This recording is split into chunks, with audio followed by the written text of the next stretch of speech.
सभी को नमस्कार।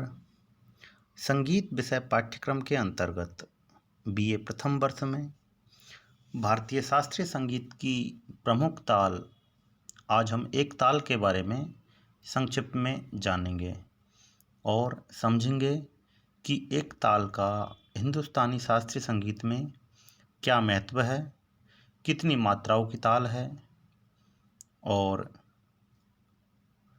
किस गायकी के साथ में ये प्रयुक्त होती है। तो जैसा कि आपको दिखाई दे रहा है, एक ताल 12 मात्रा की ताल है। इसमें 2 मात्राओं का एक विभाग है, अर्थात हमारी 12 मात्राएं हैं और एक विभाग 2 मात्राओं का है। तो इस तरह से हमारे इस 12 मात्रा की ताल के 6 विभाग हुए, अर्थात एक ताल 6 विभागों में विभक्त है। 2-2 मात्राओं के विभाग हैं। एक ताल में 12 मात्रा की ताल है जिसमें 2-2 मात्राओं के 6 विभाग हैं।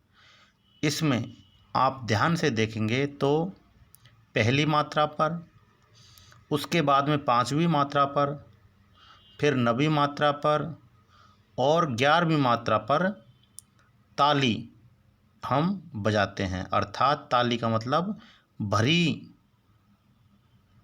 इन अंकों पर है।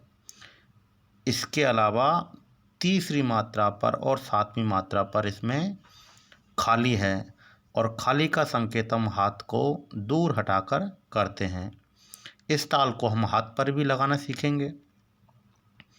जैसा कि एक ताल 6 विभागों में विभक्त है, 12 मात्राएं हैं। धिन धिन धागे तिरकेट तू ना कत्ता धागे तिरकेट धिन ना। पहली मात्रा के नीचे क्रॉस है तो इसका मतलब सम है। तीसरी पर 0 है, 0 का मतलब होता है खाली। 2 का मतलब होता है ताली, 0 का मतलब खाली। 3 पर ताली और 4 पर ताली।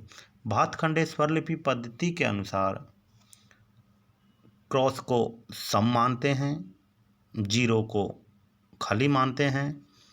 2, 3, 4 ये जो अंक हैं इन पर हम ताली का संकेत मानते हैं, ताली बजाते हैं और इनको हम भरी समझते हैं। सबसे पहले आपको ताल के बोल सबसे ऊपर दिखाई दे रहे हैं, उसके बाद में ताल की मात्राएं आपको दिखाई दे रही है और सबसे अंत में ताल के चिन्ह आपको दिखाई दे रहे हैं। तो इसके बारे में हम थोड़ा सा परिचय पहले जान लेते हैं, उसके बाद में हम इस ताल को फिर हाथ पर लगाना सीखेंगे। तो आइए इस ताल का परिचय जानते हैं। एक ताल का परिचय, जैसा कि एक ताल 12 मात्रा की ताल है। एक ताल हिंदुस्तानी शास्त्रीय संगीत की एक बहुत ही प्रसिद्ध और एक सरल ताल है। यह मुख्यतः तबले पर बजाई जाती है। तबले पर क्यों बजाई जाती है? तबले पर इसलिए बजाई जाती है क्योंकि इसके जो बोल हैं वो बंद बोल हैं। इसके जो बोल जब हम मुंह से बोलते हैं तो इनकी जो ध्वनि हमें आती है वो मुंह के बंद उसमें आती है, तो इसलिए उनके बोल बंद हैं। इसलिए तबले पर बंद बोल बजाए जाते हैं। यह एक ऐसा ताल है जिसे विविध लयों में बजाया जा सकता है। ताल को तो किसी भी लय में बजाया जा सकता है, लेकिन इस ताल की मुख्य विशेषता यह है कि क्योंकि ख्याल गायकी के साथ में यह अति विलंबित, जिसको कि हम बड़ा ख्याल कहते हैं, बड़ा ख्याल हमारा 24 मात्रा का और 48 मात्रा का के साथ में अधिकतर एक ताल का प्रयोग होता है। विलंबित लय से लेकर द्रुत लय, मध्य लय में भी इसको बजाया जाता है और द्रुत लय यानी कि बहुत तेज गति में भी इसके साथ में गायन होता है और बजाया जाता है। जैसे तराना, बहुत तेज गति में तराना के साथ में प्रयुक्त होता है। और इंस्ट्रूमेंटल में भी, वाद्य यंत्र में भी सितार, सरोद और वायलिन के साथ में संगति देखने को मिलती है। जैसा कि हिंदुस्तानी शास्त्रीय संगीत की एक और ताल है, 4 ताल, जिसे चौताल भी कहते हैं। यह उसी से मिलती जुलती ताल है। मिलती जुलती का मतलब इसके खंड बराबर हैं, विभाग बराबर हैं, मात्राएं बराबर हैं और ताली खाली का विवरण भी एक समान है। बस ठेके के बोल अलग हैं और उन ठेके के बोलों के अलग हो जाने से ही दोनों तालें भिन्न हो गईं। और जो चौताल है वो पखावज की ताल है। पखावज की ताल क्यों है? क्योंकि उसके जो बोल हैं वो खुले बाज के बोल हैं और खुले बोल हमेशा पखावज पर बजाए जाते हैं। तो इनका जो मुख्यतः जो अंतर है एक ताल और चौताल में, वो यही है कि एक ताल के बोल बंद बाज के बोल हैं और चौताल के जो बोल हैं वो खुले बाज के बोल हैं। एक ताल का प्रयोग एकल तबला वादन सोलो में भी कलाकार इसे काफ़ी पसंद करते हैं और एक ताल में वादन बहुत मिलता है हमें। एक ताल में कुल 12 मात्राएं और 6 खंड अर्थात विभाग होते हैं। प्रत्येक खंड में 2-2 मात्राएं हैं, जैसा कि पहली, 5वीं, 9वीं और 11वीं मात्रा पर ताली होती है और खाली तीसरी और 7वीं मात्रा पर खाली होती है। इसका जो मूल ठेका है, मुख्यतः ठेका है, वो धिन धिन धागे तिरकिट तू ना कत ता धागे तिरकिट धिन ना धिन। 12 मात्राओं को बोलने के बाद में फिर हम जब एक मात्रा पर आते हैं तब जाके हमारा एक आवर्तन पूरा होता है, तब जाके हमारी एक आवर्तन की ताल पूरी मानी जाती है।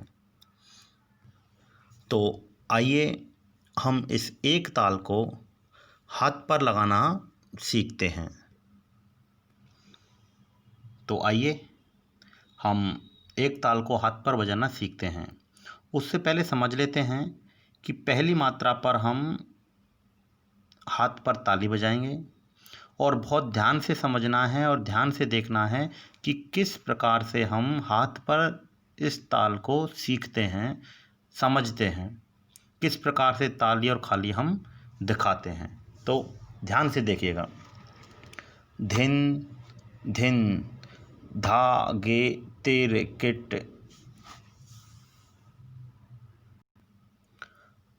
आइए हम दोबारा से इसको एक बार हाथ पर लगाकर समझते हैं। तो ध्यान से देखिएगा।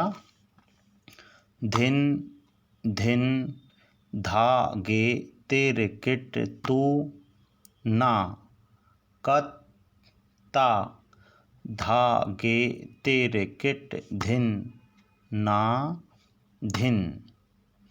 दोबारा हम इसको एक बार और समझते हैं किस प्रकार से ताली और खाली को हम हाथ पर दर्शाते हैं।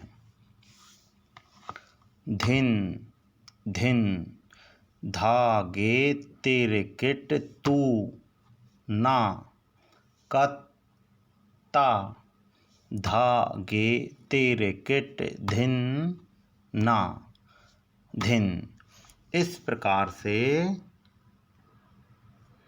एक आवर्तन पूरा हो जाने के बाद में हम ताल को कंप्लीट समझेंगे। तो आज हमने बहुत ही सरल और सहज भाषा में एक ताल का परिचय और एक ताल को किस प्रकार से हम हाथ पर लगाकर दर्शाते हैं ये हमने समझा है। तो मैं आशा करता हूँ कि आप सभी बच्चों को अच्छे से समझ में आई होगी और आप इसको बहुत अच्छे से समझकर हाथ पर सीखेंगे। धन्यवाद।